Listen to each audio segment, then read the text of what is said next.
Hello student, welcome back to our YouTube channel. आज की class में हम अपनी सीरीज़ को कंटिन्यू करेंगे जिसमें हम टॉप 200 अर्थमेटिक क्वेश्चन डिस्कस कर रहे थे और ये पार्ट 6 है। हम डेली 10 क्वेश्चन डिस्कस करते हैं अर्थमेटिक के और ये क्वेश्चन आपके upcoming government exam like bank, PO, SSC, CGL, CDS सबके लिए यूज़फुल रहते हैं। तो आज का फर्स्ट क्वेश्चन देखिए। सबसे पहले क्वेश्चन को वीडियो को पॉज करके खुद ट्राई करा करो, फिर सॉल्यूशन देखा करो। सबसे पहले देखो, ए total of ₹17,000 was invested in scheme Y and Z together such that money invested in Z is 42.85% more than the money invested in scheme Y. Find the sum of interest received from both scheme after 4 year if scheme Y and Z offer simple interest. देखो, इसमें जो दो चीज़ें जो आपके लिए important है, first चीज़ ये फ्रैक्शन आपके माइंड में आना चाहिए कि ये फ्रैक्शन कितना होता है। 42.85 अप्रॉक्सीमेट है। 42.87 कितना होता है फ्रैक्शन जब आप इसको सॉल्व करोगे। पहले 42.85 अपॉन 100, फिर 0.85 को सॉल्व करोगे अपॉन 100, फिर परसेंट को करोगे एक और 100, इसको सॉल्व करोगे तो 3/7 आएगा। आप बोलोगे सर ने तो डायरेक्ट लिख दिया, सर ने पहले किया। ऐसी बात नहीं है, कुछ फ्रैक्शंस हैं जो आपको लर्न करने पड़ेंगे। वैसे देखो, मेरे को ये नहीं पता था 42, बट मेरे को इतना पता है कि इतनी प्रैक्टिस की है कि 14.28%, ये चीज़ मुझे पता है। अप्रॉक्सीमेट 1/7 होती है। जब आप इसको देखो 2 से मल्टीप्लाई करोगे तो कितना आ जाएगा 28.56। जब 3 से मल्टीप्लाई करोगे तो 42.84 अप्रॉक्सीमेट। वैसे 14.28 पूरा नहीं होता, इसके आगे और भी वैल्यू होती है, तो इसको अप्रॉक्सीमेट लर्न करना पड़ता है। तो इसकी वैल्यू कितनी आ जाएगी 42.85, कितना हो जाएगा 3/7। जब आप इसी को 3 से मल्टीप्लाई करोगे तो इसकी वैल्यू इतनी आ जाएगी। तो हमें क्या चीज़ पता लग गई। सबसे पहले देखो, in scheme Y and Z together such that Z is more than Y. ये चीज़ें आपने समझनी है। जेड में मोर है देन वाई। देखो, वाई में जब आपने सबसे पहले आपको ये पता लग गया, वाई में आपने 7 यूनिट इन्वेस्ट किया, आपको ये चीज़ पता लग गई वाई में आपने 7 यूनिट इन्वेस्ट किया है, तो जेड में कितनी 3 यूनिट एक्स्ट्रा है, तो जेड में कितनी हो जाएंगी 10 यूनिट। पहला स्टेप देखो यहीं से करना है। और टोटल ऑफ ₹17,000। अभी तो और इजी हो गया, टोटल भी कितना 17,000 था, तो 3 जीरो लगा दो, इधर भी 3 जीरो लगा दो, इधर भी 3 जीरो। अब देखो कितना मनी दो, एक में 7,000 लगाया और एक में 10,000 लगाया। अब देखो, सबसे पहले लास्ट में पूछा है सिंपल इंटरेस्ट टोटल पूछा है। स्कीम वाई ऑफर कर रही है आपको 18% पर एनम। अब देखो ये चीज़ें थोड़ी सी ओरली करो। 4 साल बाद बोला सिंपल इंटरेस्ट सेम रहता है, पहले साल 18, अगले साल भी 18, तीसरे साल भी 18, तो 4 साल में कितना हो जाएगा ये 72% हो जाएगा। इसमें जो इंटरेस्ट लगेगा कितना लगेगा 72% ही लगेगा। और इसमें 16% के हिसाब से, जेड में कितना लग रहा था 16% के हिसाब से, तो 16 × 4 कर दो 64%। देखो मैं एक ही लाइन में आंसर लिखा रहा हूँ, नहीं तो स्टूडेंट्स तो यही करते रह जाएंगे। इसी को ये चीज़ें आप याद करके जाओ। फ्रैक्शंस 1 से लेके 1/16 या 1/20 तक लर्न करो सारे, बाकी इनके पार्ट्स होते हैं। 42.85 आपको 14.28 पता था कि 1/7 होता था, इसको 3 से मल्टीप्लाई आपको पता होना चाहिए, 5 से मल्टीप्लाई करने पे कितना आएगा। इसी हिसाब से आपको सारी चीज़ें लर्न होनी चाहिए। अब तो सिंपली इसका देखो 2 जीरो काट दोगे तो देख लोगे कितना आ जाएगा 14 और 150, 5040 आ जाएगा इधर। और इसको देख लो, इसका तो ईजी सा आएगा 60, 2 जीरो काट दोगे तो 6400। तो हमें सिंपली यही पूछा था कि टोटल कितनी आएगी, तो टोटल कर लो कितना आ जाएगा। आंसर आ गया आपका 11,440। तो फर्स्ट क्वेश्चन का आंसर आ जाएगा option number B. Next question देखिए, इजी क्वेश्चन था। The sum of present age of P Q R is 106 year where present average age of P and Q is 39 year 8 year ago from now age of Q was. देखो इस पूरी statement पे ध्यान रखना पड़ता है। Q was 70% more. कई बार स्टेटमेंट ऐसे भी दे सकते थे कि क्यू की एज 70% है, पर ये क्या बोल रहे हैं मोर है। देखो मोर और लेस क्या होता है, 100 में सब्ट्रैक्ट, ऐड और सब्ट्रैक्ट करना पड़ता है। एवरेज पूछ रहे हैं पी और आर की। सबसे पहले देखो स्टेटमेंट देखो कौन कौन सी आपके लिए ईजिली है। पी क्यू आर कितना सम है इनका 106। प्रेजेंट एवरेज, देखो जब एवरेज दे दे तो सम आपको निकल जाएगा। एवरेज इनका 39 है, तो सम कितना हो जाएगा 39 × 2, टू टर्म्स हैं तो मल्टीप्लाई बाई 2 कर दो 78। इधर से आप क्या कर सकते हो, आर की वैल्यू निकाल सकते हो। ये चीज़ें तो क्लियर रखना कि एवरेज सम निकालना हो तो average into number of terms हो जाती हैं, एवरेज निकालना है तो sum divide by number of terms है। फॉर्मूला तो देखो यही है, average sum upon number of terms, बाकी इनके सब पार्ट्स हैं। नंबर ऑफ टर्म्स निकालनी हो तो आपको पता है एस अपॉन ए आ जाएगा। 3 फॉर्मूले नहीं है, फॉर्मूला जनरली यही है, बाकी इसकी डेरिवेशन है बाकी। तो इधर मैंने पी और क्यू का सम 78 निकाल लिया था। अब सिंपली आर की वैल्यू निकालनी है। आर जब आप इन दोनों को सब्ट्रैक्ट कर दोगे, इक्वेशन 2 को इससे सब्ट्रैक्ट करोगे तो आपके पास वैल्यू आ जाएगी इसकी, ऐसी माइनस कर लो। देखो 22 और 6 28, आर की वैल्यू कितनी आ जाएगी 28, आर 28 आ गया। अब एक स्टेटमेंट और देखो, 8 year ago from now the age of Q was, देखो 8 ईयर एगो 8 साल पहले, तो क्यू भी 8 साल पहले, वाज 70% मोर, देखो वाज 70% मोर, 70% मोर है तो कितना है 170% है, more than age of R, age of R, तो एज ऑफ आर भी कब होगी 8 साल पहले ही कैलकुलेट करेंगे। आगे कुछ नहीं दिया ना एज, कई बार स्टेटमेंट ऐसे दी होती है more than age of, age present age of R, तो सिंपली आर लिखना था, बट कुछ नहीं बोला तो ये सारी 8 ईयर एगोस फ्रॉम नाउ, तो मतलब 8 साल पहले की बात हो रही है, तो दोनों में माइनस होगा। हमें आर की वैल्यू पता है 28 है, तो आप इधर से आराम से निकाल लोगे क्यू माइनस 8, आर की वैल्यू 28 पुट करोगे, 28 माइनस 8 करोगे 20 आ जाएगा। ये कितना परसेंट 170%, 17/10 आ जाएगा। इधर से सॉल्व करोगे, क्रॉस मल्टीप्लाई करो, क्यू की वैल्यू कितनी आ जाएगी 30, इसको मल्टीप्लाई करोगे 34 प्लस 8, तो क्यू की वैल्यू भी आ गई आपके पास 42। देखो सारी वैल्यू निकल जाएंगी, क्यू 42 आ गया तो अब आप इस इक्वेशन में पुट कर दो, इस इक्वेशन में क्यू की वैल्यू 42 पुट करोगे तो पी की वैल्यू आ जाएगी, पी की वैल्यू कितनी आ जाएगी 78 माइनस 42, तो अब देखो कितनी आ जाएगी 36।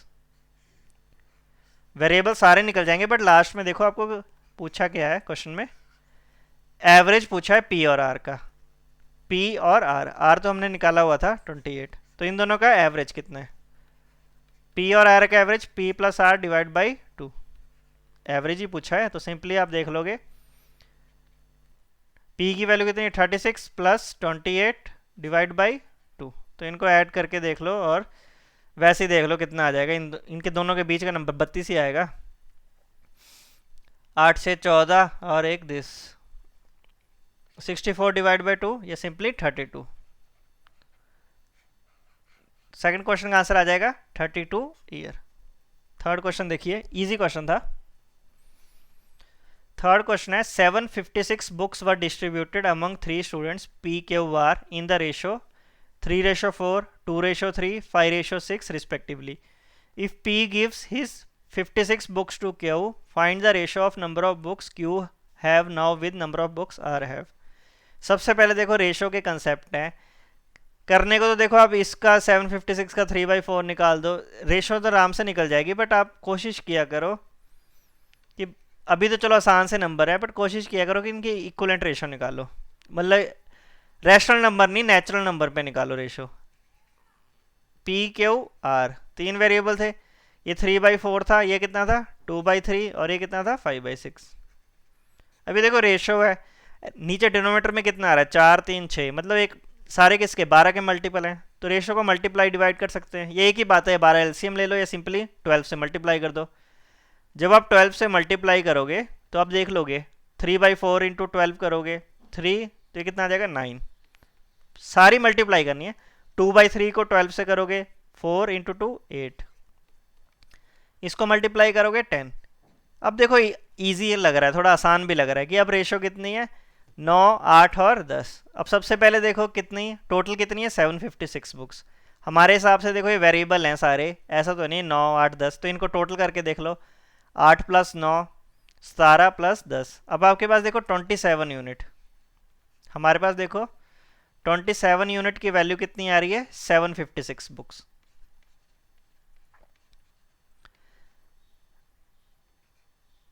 तो आप 1 यूनिट की वैल्यू निकाल लोगे, 1 यूनिट कितनी है, तो 756 डिवाइड बाई 27। देखो 27 को पहले देखो 2 से काटोगे 54, 54 के बाद 21 और 216, 216 27 8। तो हमें पता लग गया कि 1 यूनिट की वैल्यू कितनी है, 28 बुक्स। देखो अब आपके पास देखो दो मेथड्स हैं, इतना तो निकाल लिए। एक तो मेथड यही है कि आप यहीं से बुक्स निकाल लो। अब इधर कितनी थी, 9 यूनिट, तो 28 इंटू 9 कर लो। पहले 28 को 10 से कर लो 280, और उसमें 30 माइनस कर दो 252।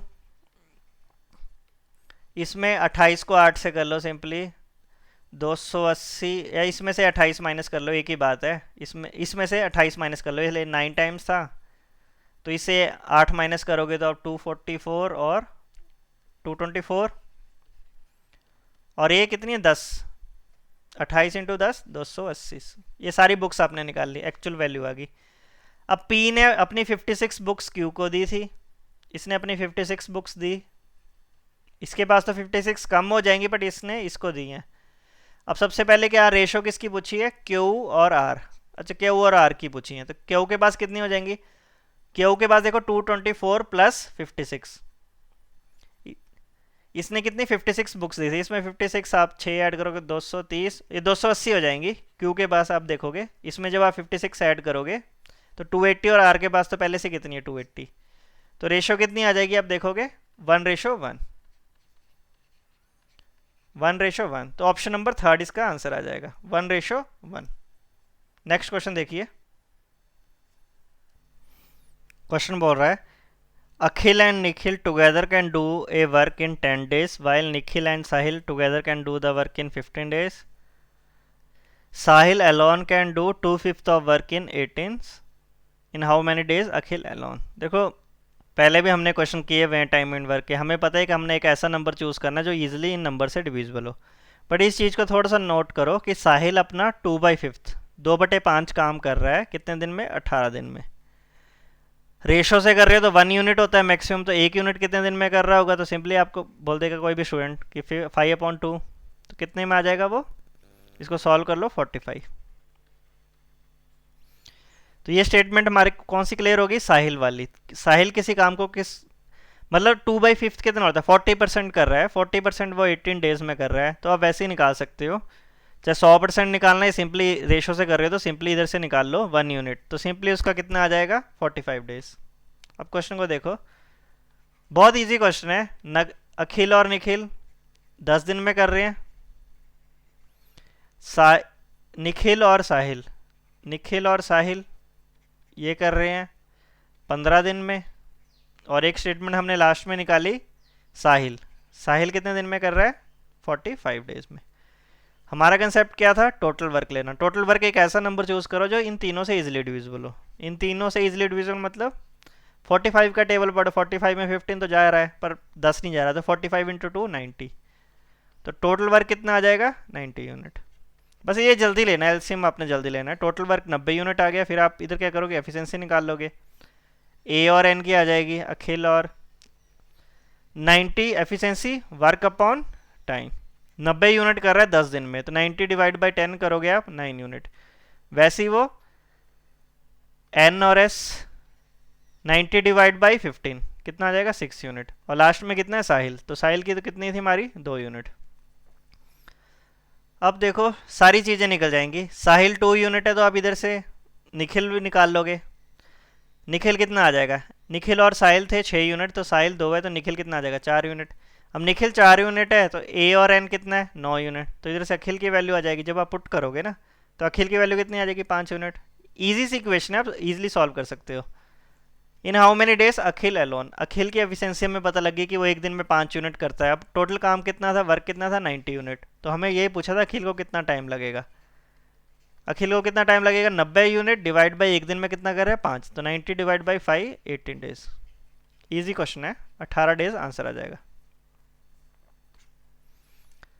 नेक्स्ट क्वेश्चन देखिए,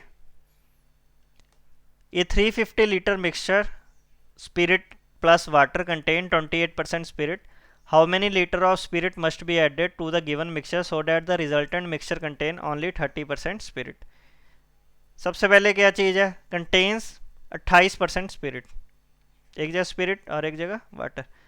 आप सिंपली क्या करोगे, 350 का spirit तो दे दिया 28%, ये चीज़ निकाल दोगे। अब देखो ये चीज़ें ना आपके माइंड में आनी चाहिए। चाहे वैसे तो 28% देखते आपके माइंड में कितना आना चाहिए, 7/25, ये आपके माइंड में कटना चाहिए, 28/100 आपके माइंड में कटना चाहिए, 4 से कटेगा 7/25 आएगा।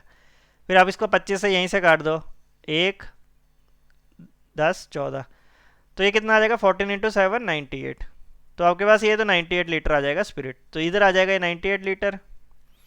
वाटर निकालना हो तो वाटर कैसे निकालोगे, 350 से 98 माइनस कर दोगे, पहले 350 से 100 माइनस कर दो, 250 और 2 ऐड कर दो, 252।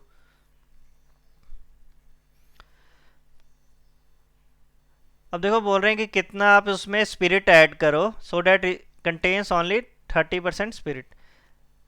अब देखो इनके देखो दो मेथड होते, चाहे रेशो से कर लो, 30% स्पिरिट है तो इधर कितना आ जाएगा, ये 3 और 7, फिर इनकी इक्वेशन सेम करनी पड़ेगी, इसको सेम करना पड़ेगा, 7 का मल्टीपल बनाना पड़ेगा। इस तरह देख लो, पहले पहले रेशो से देख लो ना। सबसे पहले क्या हो रहा है, how many litre of spirit is added so that the resultant mixture contain only 30% spirit. 30% spirit मतलब 30% स्पिरिट है, तो रिमेनिंग कितना, वाटर कितना होगा, 70% ही होगा, दो ही है, तो इनकी रेशो कितनी है, 3:7, यही मतलब हो उसका। अब देखो चीज़ क्या है, देखो आप ऐड क्या कर रहे हो, how many litre of spirit is added, आप ऐड क्या कर रहे हो, उसमें स्पिरिट ऐड कर रहे हो, ये चीज़ ऐड कर रहे हो, एक्स यूनिट कुछ भी ऐड कर रहे हो, स्पिरिट ऐड कर रहे हो। वाटर से तो नहीं छेड़ रहे, पर वाटर पहले 252 था, अब 7 क्यों रह गया, तो वाटर से तो नहीं होना चाहिए था, तो वाटर को सेम करो। अब देख लो 7 का मल्टीपल, इसको 7 से वैसे डिवाइड करके देख लो, 3 से किया 21 और 21 और 36, हाँ इसको देखो 36 आ गया ना। अब इसको इसको देखो 36 से मल्टीप्लाई करोगे, अब इसको देखो 36 से मल्टीप्लाई करो तो 252 आ रहा है, मैंने क्रॉस चेक कर लिया था ना, 252 था तो मैंने वैसे ही देख लिया 7 का मल्टीपल है, तो 36 7 जाए मैंने देख लिया कितना, 252। तो ये चीज़ आपकी क्लियर है। देखो ये भी अप्रोच है, बाकी एक और अप्रोच भी करा दूंगा, पहले आपको ये देख लो, इसको देख लो जल्दी से, मेथड्स आपको सारे आने चाहिए। इस बार आपको 252 थोड़ा सा बड़ा नंबर लग रहा था तो इसका मल्टीपल, बट आपने देख लिया कि मैंने क्या किया, वाटर सेम कर लिया, मैंने इसको 36 से मल्टीप्लाई किया तो 252 हो गया, तो 36 × 3।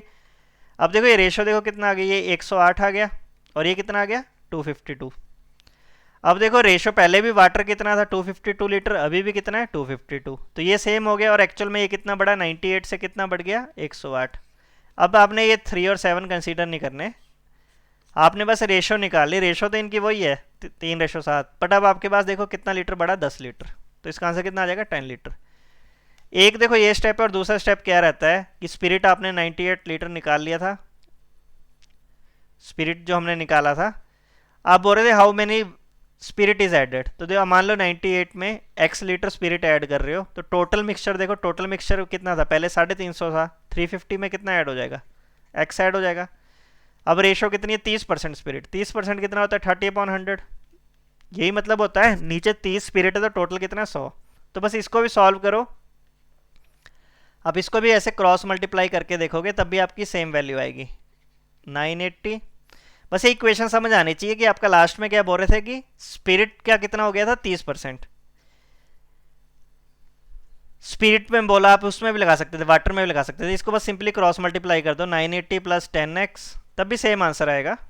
35 को 3 से कर लिया, 105, 0 और 3x। तो इधर भी आपने सॉल्व किया 7x, तो इसको इधर ले गए 70, तब भी x की वैल्यू कितनी आ गई, 10। इस तरह करना, इस तरह कर सकते हो, स्पिरिट और नीचे टोटल, तो इधर भी 30% था, तो सिंपली मैंने आपको दोनों मेथड बता दिए, जो भी आपको इजी लगे कर सकते हो।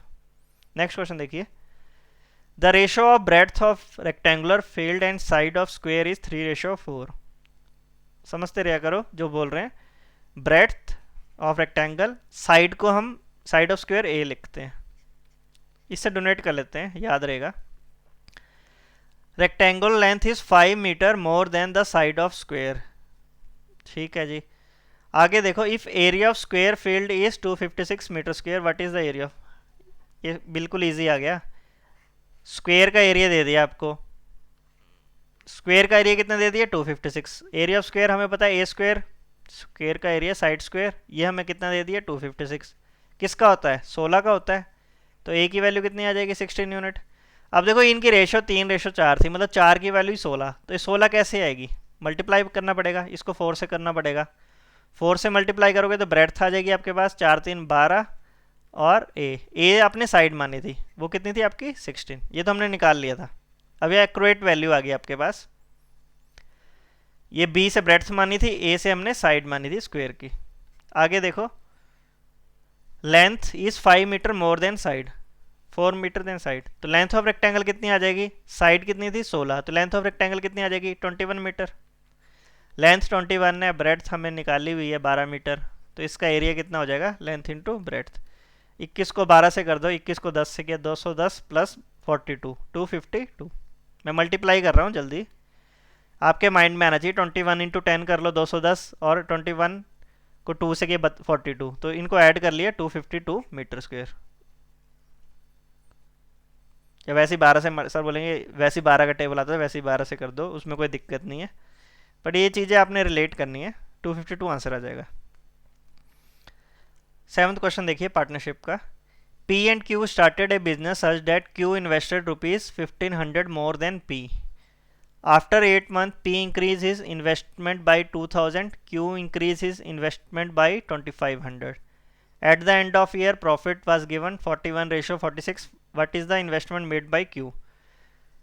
बेसिक कंसेप्ट है इन्वेस्टमेंट, प्रॉफिट क्या रहता है, investment into time profit.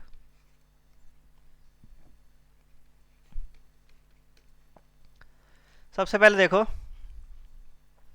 Q invested 1500 more than P, इधर P और इधर Q।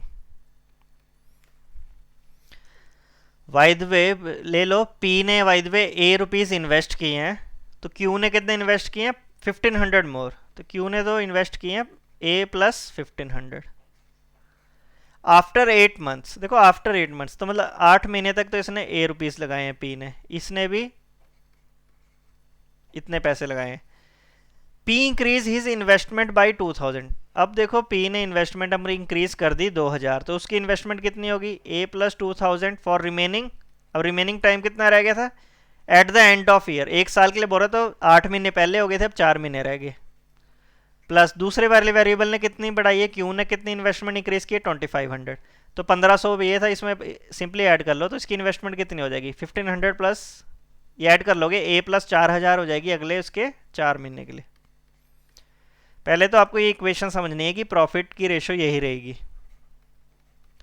थोड़ा सा सॉल्व करो इसे, 8A 4A प्लस 8000, इधर भी कितना आ जाएगा 8 120 4A। वैसे देखो जल्दी से कर सकते थे, 4 इंटू 16,000। इधर भी कितना आ गया 12A प्लस 8000, इधर कितना आ गया 12A प्लस, इसमें ऐड कर लो 12 और 16 28,000। अब देखो प्रॉफिट की रेशो, P और Q की प्रॉफिट की रेशो हमारे हिसाब से कितनी है, गिवन कितनी है प्रॉफिट की रेशो 41:46, और हमारे हिसाब से रेशो कितनी आई 12A प्लस 8000। देखो कैलकुलेशन है, कैलकुलेशन आप जल्दी से करोगे तो फिर आपको इतना लंबा नहीं लगेगा क्वेश्चन। अभी तो मैं आपको एक एक स्टेप बता रहा हूँ कि इस तरह खुलेगा, नहीं तो आप डायरेक्ट कर सकते थे कि 8A इधर से 4 12A, एक स्टेप देखो, कुछ स्टेप्स आपने नेगलेक्ट करने होते हैं, पर अभी के लिए तो मैं आपको पूरा मैंने A to Z सॉल्व करके बताया है। इतना तो देख लो, P की इन्वेस्टमेंट थी 12A प्लस 8000, और इसकी कितनी थी 12A प्लस 28000, और ये टोटल वैल्यू कितनी आ रही थी 41:46। अब देखो इनको क्रॉस मल्टीप्लाई कर लो तब भी आंसर आ जाएगा, A की वैल्यू आ जाएगी, बट हमें लास्ट में क्या पूछा है, investment made by Q, Q की इन्वेस्टमेंट बतानी है, और Q की इन्वेस्टमेंट हमें पता है कितनी है A प्लस 1500। स्टार्टिंग में Q की इन्वेस्टमेंट कितनी थी A प्लस 1500। बट अभी आपके लिए मैं एक स्टेप आपको थोड़ा सा रेशो का और बता देता हूँ, क्रॉस मल्टीप्लाई करो, A की वैल्यू आ जाएगी, जो आंसर A की वैल्यू आएगी उसमें 1500 ऐड कर देना, आपका एक्चुअल आंसर आ जाएगा। बट अभी के लिए आप देखो, इधर से देखो, इसमें भी 12A प्लस 8000, इसमें 12A प्लस 28000, देखो 12 12 तो दोनों में कॉमन है ना, पर इसमें देखो 20,000 का फर्क है ना, इधर 8000 है और इधर 28000, 20,000, और इधर कितना 41 से 46 कितना 5 यूनिट, तो आपको इतना पता लग जाएगा कि 5 यूनिट की वैल्यू 5 यूनिट की वैल्यू आपको पता लग जाएगी कितनी है, 20,000। 5 यूनिट की वैल्यू 20,000 है तो 1 यूनिट की वैल्यू आप निकाल सकते हो कितनी आ जाएगी, 4,000। अब कोई भी क्वेश्चन यूज़ कर लो, चाहे पहली वाली कर लो, ये तो थोड़ा सा शॉर्ट रहता है, ये वाली यूज़ कर लो। 12A plus 8,000 is equal to 41 को 4 से कर दो 164। मैंने 141 की वैल्यू, 1 यूनिट की 4,000, तो 41 की कितनी हो जाएगी, 41 इंटू 4 करोगे 164 और 30। तो आप इधर ए की वैल्यू निकाल लोगे, 12A आ जाएगा आपके पास। 8,000 उधर माइनस कर लो जल्दी से। 164 इससे माइनस करो 156, तो ए की वैल्यू आ जाएगी आपके पास कितनी, 12 से इसको किया 1 13, तो ए की वैल्यू कितनी आ गई 13,000। बट हमें पूछा गया था दिस वैल्यू, इसमें 1500 रुपये और ऐड कर लो, 1500 इसमें और ऐड कर लो, आंसर कितना आ जाएगा 14,500। आंसर आ जाएगा ऑप्शन नंबर ए। इसलिए हमें सिंपली क्या पूछा था, क्यू की इन्वेस्टमेंट पूछी थी, तो आपके पास ए की वैल्यू आ गई थी 13,000। पी ने 13,000 लगाए, उसने 1500 एक्स्ट्रा लगाए, तो उसने कितने लगाए थे 14,500। वैसे क्वेश्चन ईजी है, बस थोड़ी सी कैलकुलेशन है, वो आपने जल्दी करनी है। A class has 14 boys and 26 girls. If total weight of boys and total weight of whole class are 630 kg and 2060, what is the ratio of average weight of boy to that of girl? देखो basic से कर दो, जरूरी allegation लगानी, बिल्कुल आसान सा ही question है। Total weight of boys, boys का टोटल वेट कितना दिया है 630। बॉयज़ का देखो सिंपली दिया है बॉयज़ और टोटल वेट, तो गर्ल्स का भी आ जाएगा। इजी है, ज़्यादा हार्ड नहीं है। देखो बॉयज़ का एवरेज निकालना हो तो सिंपली आप कैसे निकालोगे, 630 डिवाइड बाय बॉयज़ कितने थे 14, एवरेज वही होता है sum divide by number of terms, तो बॉयज़ का एवरेज आ गया। मैं सीधा एवरेज निकाल रहा हूँ, बॉयज़ का एवरेज। इसको 14 से देखो कट रहा है 14 4 जा 56, 56 के बाद 70, तो बॉयज़ का एवरेज तो डायरेक्ट आ गया 45। वैसे गर्ल्स देखो, अब देखो ये क्या चीज़ दी है, and total weight of whole class, तो गर्ल्स का देखो, गर्ल्स का वेट कितना आएगा 2060 माइनस 630। पहले तो इनका वेट आ जाएगा 30 1430, तो गर्ल्स का वेट कितना आ गया 1430, और इनका एवरेज निकालना हो तो गर्ल्स कितनी थी आपकी 26। देखो 26 से डायरेक्ट काट दो, 26 5 जा 130, फिर 13 130, फिर 55, तो गर्ल्स का एवरेज कितना आ गया 55। हमें बस सिंपली बॉयज़ और इनकी रेशो बतानी थी, तो बॉयज़ का 45 था, गर्ल्स का कितना है 55। बॉयज़ और गर्ल्स का एवरेज ही बताना था कितना है, तो कितना आ जाएगा 9:11। बिल्कुल इजी क्वेश्चन था।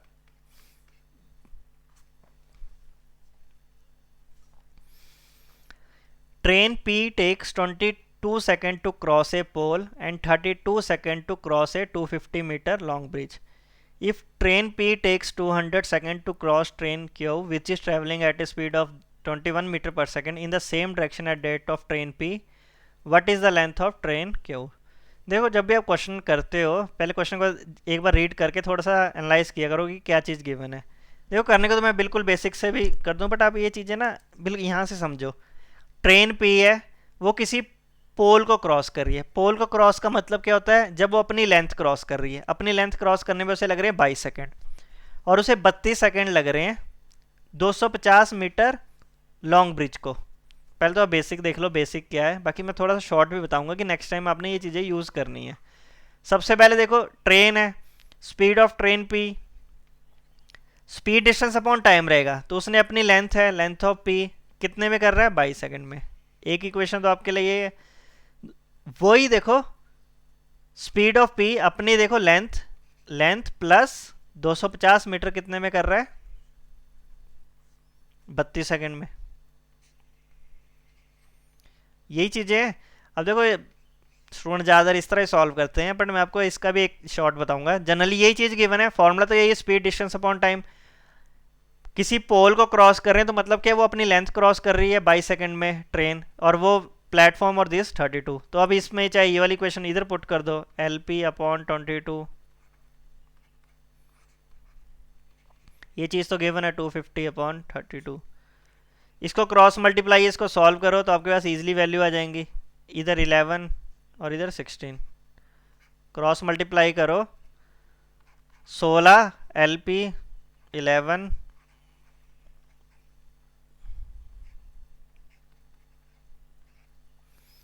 आपके पास देखो लेंथ ऑफ ट्रेन P तो आ ही जाएगी, लेंथ ऑफ ट्रेन P इधर से माइनस करोगे 5 LP आ जाएगा। 5 LP कितना आ जाएगा 2750।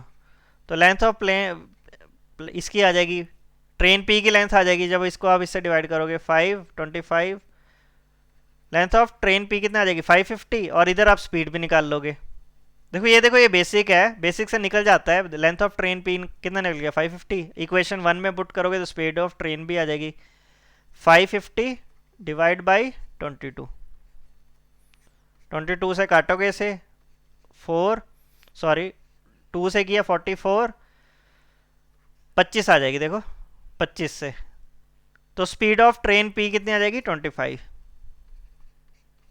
बट ये सब देखो, ये स्टेप मैंने इतना सारा लिखा कैलकुलेशन की, बट ये सारे स्टेप्स आप जल्दी कर सकते थे। उसके लिए अप्रोच देखिए, यही चीज़ें मैं दोनों निकालूंगा, लेंथ ऑफ ट्रेन P निकालूंगा और वो इसकी स्पीड निकालूंगा, पर थोड़ा फास्ट करेंगे। फास्ट देखो कैसे है, 22 सेकंड में वो अपना पोल क्रॉस कर रहा था, पोल मतलब अपनी लेंथ 22 सेकंड में क्रॉस कर रही थी, और 32 सेकंड में वो किसी 250 मीटर ब्रिज को क्रॉस कर रहे थे। इसका मतलब क्या हुआ, 22 और 32 मतलब जो 10 सेकंड हुए, 22 सेकंड में तो उसकी अपनी लेंथ ही क्रॉस होती है, 32 सेकंड में वो 250 कर रहा है। तो मतलब क्या हुआ, जो 10 सेकंड है ये 10 सेकंड 32 माइनस 22, इन 10 सेकंड में, इन 10 सेकंड में वो कितना 250 मीटर चल रही है।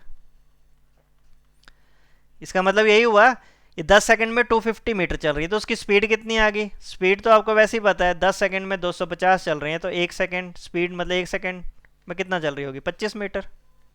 स्पीड तो कितनी आ गई, यही नहीं आई थी हमारी स्पीड, देखो 25 मीटर पर सेकंड, कितना ओरली हो गया। आप सिंपली कर सकते थे ना कि 10 सेकंड में 250, तो 1 सेकंड में कितना चल रही है 25 मीटर चल रही है, तो स्पीड क्या होती है 25 मीटर पर सेकंड आ गई स्पीड। इसका मतलब यही हुआ। तो स्पीड देखो, यहीं से हमने एक स्टेप में स्पीड निकाल ली, स्पीड 25 मीटर पर सेकंड है और वो 22 मीटर में पोल को क्रॉस कर रही है। फॉर्मूले देखो वही है, स्पीड डिस्टेंस अपॉन टाइम। तो आपको पता है डिस्टेंस तो वही रहेगा, स्पीड इनटू टाइम। तो इधर से आप जल्दी से डिस्टेंस निकाल लेना था। डिस्टेंस मतलब length of train P, speed into time. तो 25 × 22 करते तो आपके पास सिंपली ये चीज़ आ जानी थी 550, जो हमने अभी निकाली थी।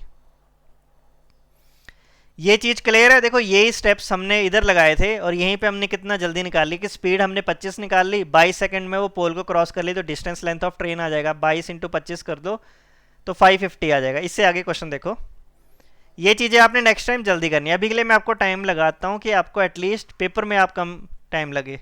पेपर में देखो आपको अप्रोच पता होनी चाहिए। मैंने आपको बेसिक से भी करके दिखाया, शॉर्ट भी बताया, दोनों में सेम आंसर आता है। 10 सेकंड में वो 250 चल रहे हैं, तो मतलब 1 सेकंड में मतलब कितना चल रही है वो 25 मीटर। तो स्पीड हमने निकाल ली थी, लेंथ कितनी 25 मीटर। डिस्टेंस हमें पता है, लेंथ ऑफ ट्रेन P भी हमने निकाल ली था, 25 को 22 से करके 550 मीटर। इससे आगे देखो, 200 सेकंड में वो क्रॉस कर रही है Q which is travelling at A speed of this. Same direction में नेट स्पीड क्या होती है, सेम डायरेक्शन में माइनस हो जाती है, सेम डायरेक्शन में स्पीड क्या होती है माइनस। तो 25 स्पीड देखो फॉर्मूला वही रहेगा, स्पीड डिस्टेंस अपॉन टाइम। 25 ज़्यादा वैल्यू कौन सी है P की, 25 माइनस 21। डिस्टेंस कितना हो जाएगा, दोनों का ऐड होगा। P का तो हमने निकाला हुआ है 550 मीटर, Q का हम निकाल लेते हैं LQ, और टाइम कितना लग रहा है 200 सेकेंड। बस इसको इससे मल्टीप्लाई करो, 200 को 4 से करो 800, तो लेंथ ऑफ Q आ जाएगी। देखो इसका सॉल्यूशन बस इतना सा होना था, ये उधर जाके माइनस हो जाएगा, 550 उधर जाके माइनस हो जाएगा, देखो कितना 250 आ जाएगा 250। बस पेपर में आपको इतना सा लिखना है, ये चीज़ें सारी ओरली करनी है और इतना भी लिखना, सीधा स्टेप्स करने हैं जल्दी जल्दी। रिलेटिव स्पीड जब सेम डायरेक्शन में होती है तो माइनस हो जाती है, अपोजिट में ऐड हो जाती है। दोनों सेम में आ रही है तो स्पीड A माइनस B रहती है और अपोजिट में आपकी स्पीड ऐड होती है। बस रिलेटिव स्पीड का ये कंसेप्ट यूज़ हुआ। बाकी देखिए आज का लास्ट क्वेश्चन देखिए, 10th क्वेश्चन क्या बोल रहा है। The ratio of monthly income of M and O is 3:4 and expenditure 5:6, saving M and O. देखो जब सेविंग अलग अलग दी हो तो रेशो मेथड नहीं लगता, बिल्कुल थोड़ा बेसिक से इक्वेशन बना के करना पड़ेगा। 75 और this, what is the difference between income of O and expenditure of M?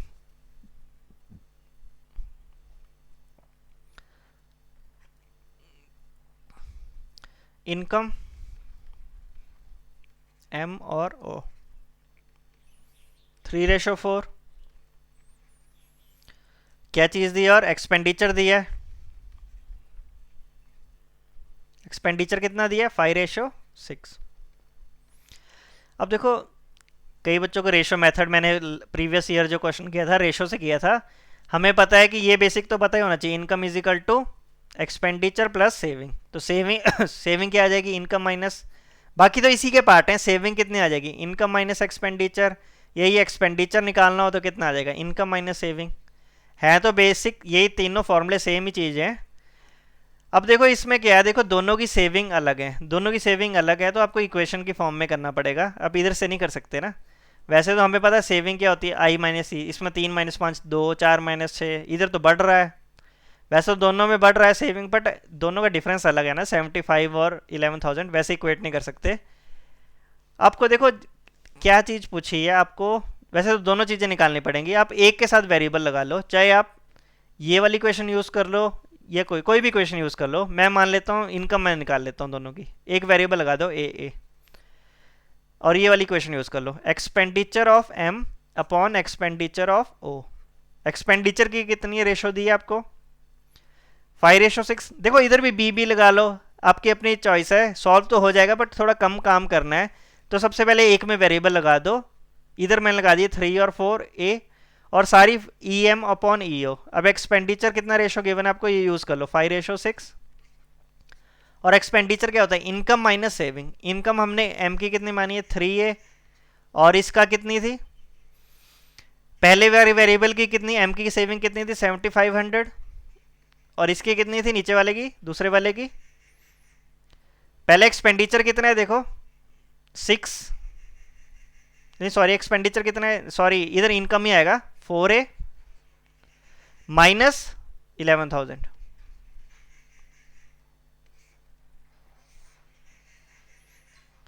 इसलिए एक्सपेंडिचर क्या रहता है? इनकम माइनस सेविंग रहता है। वही चीज कर रहा हूं मैं, अपॉन में वही चीजें हैं। Income of M 3A minus इसकी सेविंग 75, और वैसी दूसरे की 4A माइनस 11,000। इसको क्रॉस मल्टीप्लाई करो, ए की वैल्यू आ जाएगी। अब इसमें देखो वो जो पहले हमने प्रीवियस क्वेश्चन किया था उसमें देखो ये चीज़ें सेम थी ना, 3A और 4A, मतलब ये चीज़ें सेम थी, दोनों जगह सेम था, बट इधर अलग है तो आपको क्रॉस मल्टीप्लाई करना पड़ेगा। 4 × 5 कर दिया 20A माइनस 11 को इससे कर दिया 55,000। 6 को 3 से किया 18A माइनस 75 को 2 0 लगा लो 30 45। 2A ए जाके प्लस हो जाएगा 10,000, तो ए की वैल्यू कितनी आ जाएगी? 5,000। अब देखो सारी वैल्यू निकल जाएंगी। ए आपके पास कितना है? 5,000। तो आप सबसे पहले इनकम इधर पुट कर दो, ए की वैल्यू इसकी कितनी आ जाएगी? 20,000 इनकम आ जाएगी। इसकी निकालनी है तो इसकी इनकम भी कितनी आ जाएगी? 15,000। अब एक्सपेंड देखो लास्ट में पूछा गया difference between income of O. Difference क्या पूछा है? Income of O minus expenditure of M. Expenditure of M, आपको ये चीज फाइंड करने के लिए बोला है, ये चीज फाइंड करो। देखो सबसे पहले हमने ये चीज निकाल ली, बाकी देखो आप एक्सपेंडिचर वैसे भी निकाल सकते हो, आपको वैसे ही पता है कि देखो दोनों की हमें सेविंग तो गिवन थी, आप रेशो नहीं लगाना चाहते, हमें सेविंग तो पता है, इसकी सेविंग कितनी है 7500, और इसकी कितनी थी दूसरे वाले की 11,000। आपने देखो इंडिविजुअल वैल्यू निकालनी हो तब भी निकाल सकते हो, आपको पता है कि टोटल है 15,000 इसकी इनकम थी, 75 ये सेव कर रहा था, तो कितना ये 7500 ही बचा रहा होगा, और ये कितना बचा रहा होगा 9,000। मैंने आपको देखो सारी वैल्यू कर दी, इसलिए टोटल तो ये इन दोनों का सम तो सेम ही रहेगा ना, इनकम तो एक्सपेंडिचर प्लस सेविंग रहेगी, या सिंपली सेविंग एक्सपेंडिचर आई माइनस ई, ये वाली वैल्यू लगा लो, कुछ भी लगा लो, सारी वैल्यू आ जाएंगी। बट लास्ट में क्वेश्चन देखो आपको क्या पूछा है, 20,000 माइनस एक्सपेंडिचर ऑफ एम, वो कितना था आपका 75। तो इनका डिफरेंस देख लो कितने का आ रहा है, यही पूछा था हमें, 7500 है, मैंने एक जीरो जार लगा दी। तो इनका डिफरेंस कितने का आ जाएगा, 12,500, 12,500। तो ये भी आज की क्लास में भी हमने 10 क्वेश्चन डिस्कस किए। 2-3 क्वेश्चन थोड़े से देखो ट्रिकी इन द सेंस कि इनमें तो कैलकुलेशन थी ना, वैसे इस क्वेश्चन में भी थी, और एक क्वेश्चन हमने पहले किया था, बाकी सारे क्वेश्चन आपके इजी थे। आज के लिए इतना ही है, बाकी मिलते हैं कल नेक्स्ट वीडियो में, तब तक के लिए टेक केयर।